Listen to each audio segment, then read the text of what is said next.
It's the Friday Night Frenzy on News 18. Sports from where you live. Thank you for joining us and welcome back to another edition of the Friday Night Frenzy. And this edition is a special one. That's because it's an all-girls frenzy. Basketball semifinals took place for sectionals and many teams moved on to the championship round that'll take place tomorrow. So without further ado, let's kick this sectional Friday off with Sports 18's Kelly Hallinan and our game of the week. Kelly, take it away. Carroll and Clinton Prairie battled it out here at Class 2A Sectional 38. Now earlier this year, these two teams met and Clinton Prairie won in an overtime thriller. But tonight, Carroll gets their revenge after a big fourth quarter. Let's check out this week's Game of the Week. The Carroll student section was rocking all game, and I even found one fan who might be a future reporter for our Frenzy show. First half, Carroll jumps out to a big lead. Allie Harness drains a three, and on the very next play, Harness steals the ball and has a breakaway layup. The Cougars go up 19-9. But second half, Clinton Prairie chips away at Carroll's lead. Sydney Swan goes on a run for the Gophers. She gets a nice basket down low and then pulls up for a three and nails it. The Gophers trail by 2 points. And check this out, Abby Swan with an offensive board, throws it back up and one. She gets 3 points the hard way, hitting the free throw to tie the game. We're even at 35.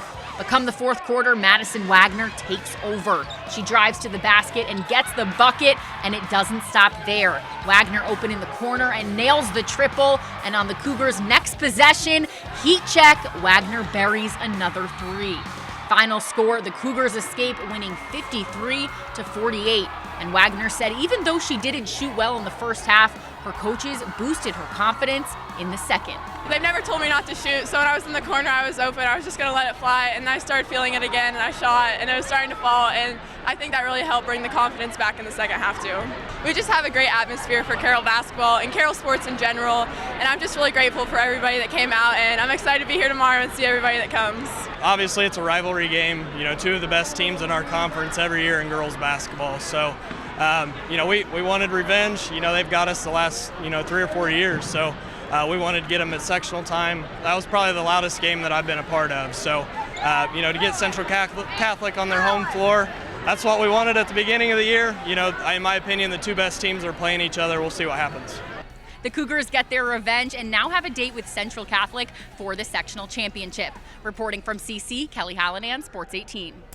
Thank you, Kelly. You slayed per usual. Now it's time to see who will be taking on Carroll in the championship game. Central Catholic looking to head back to state championship this year, but LCC has to take down Seeger first. It was a battle as you'd expect between the Knights and Patriots early. Let's kick it off here in the first quarter. Addison Schrader inbounds the ball to Rayla Wetz, who knocks down the nice 15-foot J. Seeger still trails, though, 8-4 early.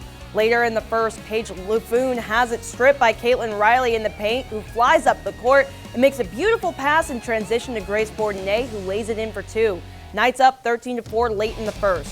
All right, off to the second quarter now. Lafoon says, "You pick me, I pick you."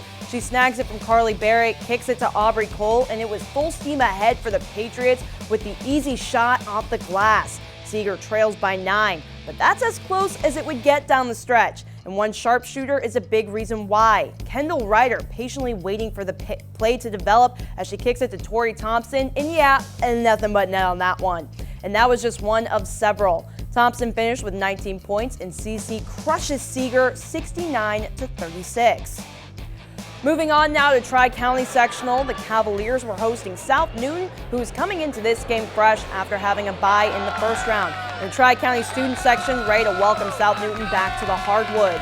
Kicking things off for the Cavaliers, some vision in the paint from Hannah Averin will lead to a strong bucket from Joanna Whitmer, and Tri-County builds on its already large lead.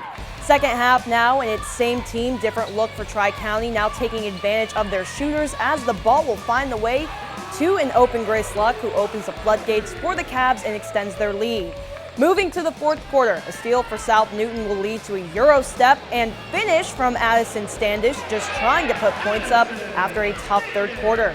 It was too little too late for South Newton as the Cavaliers survive and advance tonight, taking it by a score of 51-15.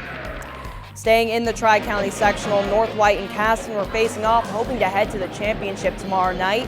And this game was exciting. Both teams bringing their A game and their bands. Tipping things off, Caston's Bailey Harnish tries once and misses. Tries twice and hits, opening up the scoring for the game and giving Caston an early lead.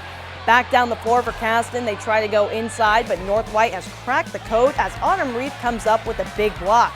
North White closing down the paint defensively. Caston gets the ball back though, and Addison Zippelman says no one's blocking this one as she absorbs contact for an and one and gets her teammates fired up. The ball back in the hands of the Vikings, and they'll find open Tessa Robertson for the Trace, and Trace will happen to be the score margin at the end of the game as North White takes it in an overtime thriller, 42-39. And just like that, we are done with the first half of our Friday Night Frenzy. And if you thought that was a lot of games to get through, just wait till you see what we have next, because we have more coming up on the other side after the break. 5 more games are up after this halftime, and we'll get to see how Logansport and Lafayette Jeff did, see if Faith Christian was able to beat Attica, and check out if Twin Lakes remained undefeated on the year. That and more is next after this half.